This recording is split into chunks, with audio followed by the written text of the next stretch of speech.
महाभारत के युद्ध में बर्बरीक नाम के धनुर्धर ने बड़ी अहम भूमिका निभाई थी। बर्बरीक की गिनती दुनिया के श्रेष्ठ धनुर्धरों में की जाती है। विशेष बात यह है कि बर्बरीक युद्ध ना लड़कर पांडवों की जीत की वजह बने। कौन थे बर्बरीक? बर्बरीक भीम के पुत्र घटोत्कच के पुत्र थे। बर्बरीक को आरंभ से ही धनुष विद्या में रुचि थी। बर्बरीक को भगवान शिव ने वरदान दिया था कि वह अपने 3 बाणों से तीनों लोक जीत सकते हैं। भगवान शिव ने उन्हें वरदान के साथ 3 अमोघ बाण भी दिए।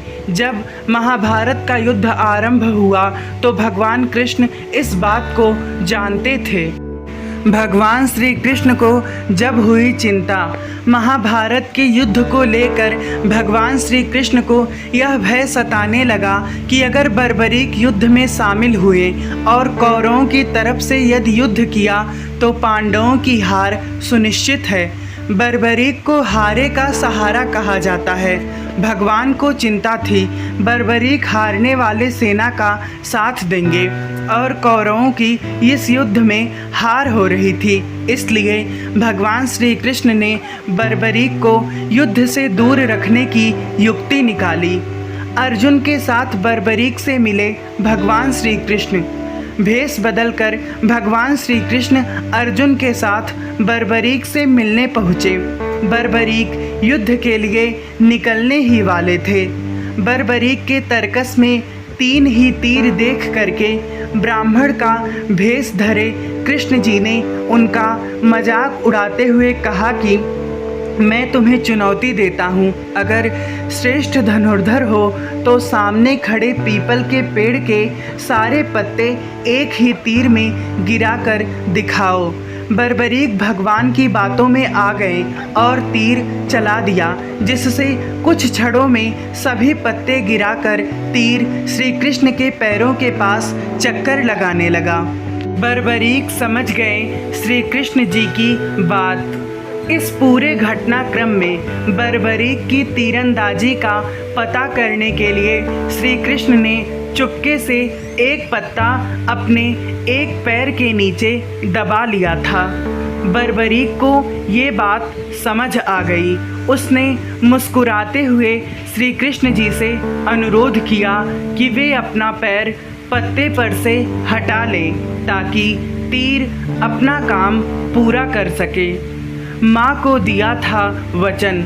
जब श्री कृष्ण को यकीन हो गया कि बर्बरीक जिस तरफ से भी लड़ेंगे दूसरे पक्ष की हार तय है, इस पर उन्होंने पूछा कि बर्बरीक किसकी तरफ से युद्ध करोगे? तो बर्बरीक ने उत्तर दिया कि अपनी माँ को वादा कर चुके हैं कि जो पक्ष हारेगा वो उसी की तरफ से युद्ध लड़ेंगे। बर्बरीक ने शीश कर दिया भेंट। श्री कृष्ण दोबारा ब्राह्मण के वेश में बर्बरीक के पास पहुँचे और दान में सिर मांग लिया। बर्बरीक महान धनुर्धर होने के साथ बात के भी धनी थे और वचन के पक्के थे। बर्बरीक ने अपना शीश काटने से पहले भगवान से विनती की कि वे सिर्फ एक बार अपने वास्तविक रूप का दर्शन करा दें। भगवान कृष्ण ने विनती स्वीकार कर ली और अन्य कोई इच्छा बतलाने को कहा।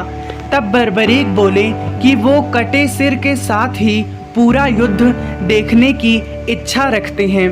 श्री कृष्ण जी ने उनकी इस इच्छा को पूर्ण किया और बर्बरीक का सिर समीप ही एक पहाड़ी जिसे खाटू कहा जाता था वहां स्थापित हो गया। यहीं से बर्बरीक ने पूरे महाभारत युद्ध को देखा। कलयुग में बने हारे का सहारा। इसके बाद श्री कृष्ण ने बर्बरीक को एक वरदान दिया कि कलयुग में लोग उसे कृष्ण जी के अवतार की तरह पूजेंगे। आज इस स्थान को खाटू मंदिर के नाम से जाना जाता है, जहां पर बर्बरीक की खाटू श्याम के रूप में पूजा की जाती है। तो मित्रों, यहाँ आपने जाना कि बर्बरीक कौन थे, महाभारत युद्ध से उनका क्या संबंध है और श्री कृष्ण जी ने उनका सिर क्यों मांग लिया था। तो इसी तरीके से आध्यात्मिक जीवन, धार्मिक जीवन, जीवन मूल्य और नैतिक मूल्यों से संबंधित रहस्यों और इनसे संबंधित कथा कहानियों की वीडियो को देखने के लिए आप सब्सक्राइब कर सकते हैं हमारे चैनल जीने की कला को। इतने समय तक हमारे साथ बने रहने के लिए आप सभी लोगों का बहुत बहुत धन्यवाद। मिलते हैं अगली किसी वीडियो में।